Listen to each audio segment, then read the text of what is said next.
നമുക്ക് കഷ്ടപ്പാടില്ല, ദുരിതമല്ല, ഒന്നും ഇല്ലെങ്കിൽ നമുക്ക് സന്തോഷം എന്താണെന്നുള്ളത് മനസ്സിലാക്കാൻ പറ്റില്ല. ഇന്ന് നമുക്ക് കഷ്ടപ്പാടാണെന്നുണ്ടെങ്കിൽ നാളെ നമുക്ക് 100% പഠിച്ചവൻ എന്ത് തരും? ഭയങ്കരമായ സന്തോഷം തരും. ഓക്കെ, എല്ലാവരോടും സ്നേഹം മാത്രം.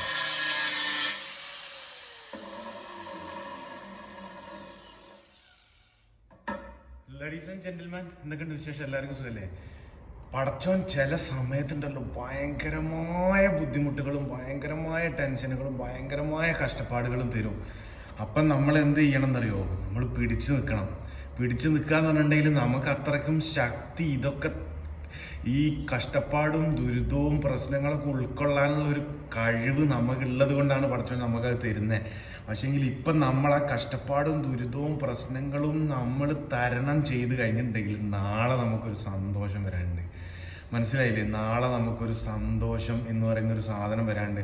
അല്ലാണ്ട് ഇപ്പോൾ പടച്ചോൻ നമുക്ക് കുറച്ച് കഷ്ടപ്പാട് തന്ന്, കുറച്ച് ദുരിതം തന്ന്, നല്ല ടെൻഷൻ തന്ന് നമുക്ക് പിടിച്ചു നിൽക്കാൻ കഴിയുന്നില്ല, നമ്മൾ പടച്ചവനോടും ദൈവത്തിനോടുള്ള വിശ്വാസം നമുക്ക് നഷ്ടപ്പെട്ടു എന്ന് പറഞ്ഞിട്ട് നമ്മൾ ഇതിൽ നിന്ന് പിന്മാറി കഴിഞ്ഞിട്ടുണ്ട്, എന്നെ കൊണ്ട് ഈ ടൈല് കട്ട് ചെയ്യാൻ പറ്റൂല എന്ന് നമ്മൾ വിചാരിച്ചിട്ടുണ്ടെങ്കിൽ പിന്നെ നമുക്ക് ഒരിക്കലും സന്തോഷം ഉണ്ടാവില്ല. നമ്മൾ ഈ സമയത്ത് പിടിച്ചു നിൽക്കണം. പിടിച്ചു നിൽക്കുക എന്ന് പറഞ്ഞിട്ട് നമുക്ക് പിടിച്ചു നിന്നേ പറ്റൂ. കഷ്ടപ്പാടും ദുരിതവും എല്ലാം ഉണ്ടെങ്കിൽ മാത്രമേ നമുക്ക് നാളെ വരാനിരിക്കുന്ന സന്തോഷം എന്താണെന്നുള്ളത് നിങ്ങൾക്ക് മനസ്സിലാക്കാൻ പറ്റുള്ളൂ. നമുക്ക് കഷ്ടപ്പാടില്ല, ദുരിതമല്ല, ഒന്നും ഇല്ലെങ്കിൽ നമുക്ക് സന്തോഷം എന്താണെന്നുള്ളത് മനസ്സിലാക്കാൻ പറ്റില്ല.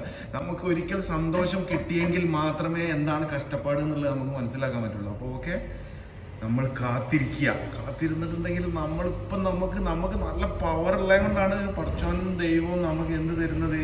കഷ്ടപ്പാടുകൾ തരുന്നത്. ഇത് തരണം ചെയ്യാനുള്ള ചങ്കുറപ്പ് വരുന്നത്. അപ്പോൾ ഇന്ന് നമുക്ക് കഷ്ടപ്പാടാണെന്നുണ്ടെങ്കിൽ നാളെ നമുക്ക് 100% പഠിച്ചവൻ എന്ത് തരും? ഭയങ്കരമായ സന്തോഷം തരും. ഓക്കെ, എല്ലാവരോടും സ്നേഹം മാത്രം. എന്തെങ്കിലും പഠിക്കുക, ഇഷ്ടമുള്ള ഭക്ഷണം കഴിക്കുക. Okay, happy.